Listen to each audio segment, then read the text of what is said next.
Hi అండి. Welcome to our channel. ఈరోజైతే evening snack వచ్చి సమోసా అండ్ నిమ్కీస్ అండి. ముందుగా అయితే మైదా పిండిని కలిపి పక్కన పెట్టుకోవాలి. తర్వాత ఆనియన్ చాప్ చేసి, పచ్చిమిర్చి, కారం, సాల్ట్ ఇంకా కొంచెం సబ్జీ మసాలా వేసి మిక్స్ చేసి స్టఫ్ రెడీ చేసుకోవాలి. తర్వాత అయితే ముందుగా కలిపి పెట్టుకున్న చపాతీ పిండినైతే చిన్న చిన్న చపాతీలా చేసి మోల్డ్ సహాయంతో స్టఫ్ అందులో యాడ్ చేసుకోవాలండి. మిగిలిన ఎడ్జెస్‌లో కొంచెం నల్జిలా వేసి ఇలా పిండిలా అయితే పక్కన పెట్టుకోవాలి.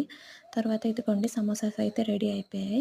ఇంకా మిగిలిన పిండిని మనం ఇలా నల్జిలా చేసి చపాతీనైతే చేసుకొని డైమండ్ షేప్‌లో కట్ చేసుకోవాలి.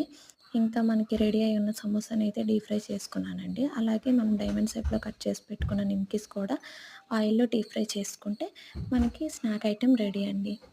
ఇదిగోండి నేనైతే సమోసాస్ అయితే డీప్ ఫ్రై చేసి పక్కన పెట్టుకున్నాను.